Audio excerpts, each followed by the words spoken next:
friends, welcome to Satya's Lifestyle channel. இன்னைக்கு நம்ம பார்க்க போற ரெசிபி வந்து ஒரு ஜாம் ரெசிபி தான் பார்க்க போறோம். ஆப்பிளை வச்சு ஒரு ஜாம் தான் இன்னைக்கு பார்க்க போறோம். ரொம்ப ஈஸியா வீட்லயே நம்ம எந்த விதமான ப்ரிசர்வேட்டிவ்ஸும் சேர்க்காம நல்லா ஹெல்தியா நம்ம வீட்லயே செய்யலாம். இது எப்படி செய்யலாம்ன்றதை பார்க்கலாம். இதுக்கு வந்து ஒரு 5 to 10 மினிட்ஸ்ல நம்ம இதை செஞ்சு ஆப்பிளை வேக வச்சுட்டா இது ரொம்ப ஈஸியா நம்ம ப்ரிப்பேர் பண்ணிடலாம். இது எப்படி பண்ணலான்றதை பார்க்கலாம்.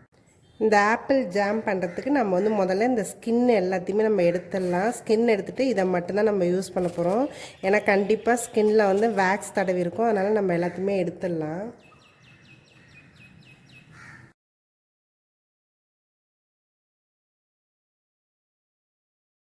இந்த மாதிரி எல்லா ஆப்பிளையுமே நான் தோல் சீவிட்டு இந்த மாதிரி பீசஸாக கட் பண்ணி தண்ணியில் ஊற போட்டு வச்சுருக்கேன். இந்த தண்ணியை வந்து நல்ல தண்ணியில் தான் ஊற போட்டிருக்கேன். ஏன்னா நான் இதோட தான் அதை வேக வைக்கவும் போகிறேன். இந்த பேனில் நம்ம கட் பண்ணி வச்சுருக்க ஆப்பிள் பீசஸ் எல்லாத்தையும் அந்த தண்ணியோடய நான் சேர்த்துக்கிறேன். இதை அப்படியே க்ளோஸ் பண்ணி வச்சிடலாம். இது நல்லா ஒரு 10 நிமிஷம் போல் நல்லா வேகட்டும். இது நல்லா கொதிக்கவும் ஆரம்பிச்சிருச்சு. ஆப்பிள்லாம் உடனே வெந்துடும். நம்ம இது இப்போ நிறுத்திட்டு நல்லா கூலானோன்னே நான் இதை மிக்சியில் அரைச்சி எடுத்துக்க போகிறேன். இது நல்லா கூலாகட்டும். இது நல்லா ஃபைன் பேஸ்ட்டாக நம்ம அரைச்சி எடுத்துக்கலாம். இந்த மாதிரி நல்லா ஃபைன் பேஸ்ட்டாக நம்ம அரைச்சி எடுத்தாச்சு. ஆப்பிள் வேக வச்ச பேன்லேயே நான் இந்த அரைச்ச விழுதை வந்து சேர்த்துக்கிறேன். இது கொஞ்சம் நல்லாவே திக்காகணும். ஏன்னா இதில் லைட்டாக தண்ணி இருக்கும். அதனால் நல்லா திக்காகணும். அது வரைக்கும் இது நல்லா கொதிக்கட்டும். இது கூடவே நான் ஒரு 150 கிராம் போல் சர்க்கரை சேர்த்துக்கிறேன்.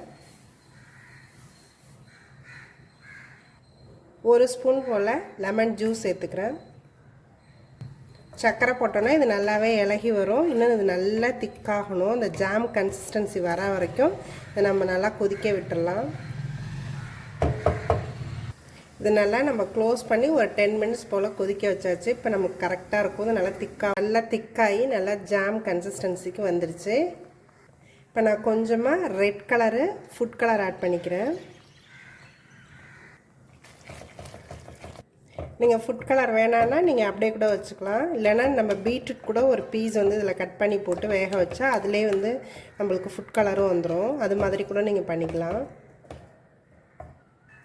இந்த ஜாம் வந்து ரெடி ஆகிடுச்சு. இது நல்லா கூல் ஆனோன்னே நம்ம எந்த ஏர்டைட் கண்டெய்னர் வேணாலும் ஸ்டோர் பண்ணி வச்சுக்கலாம்.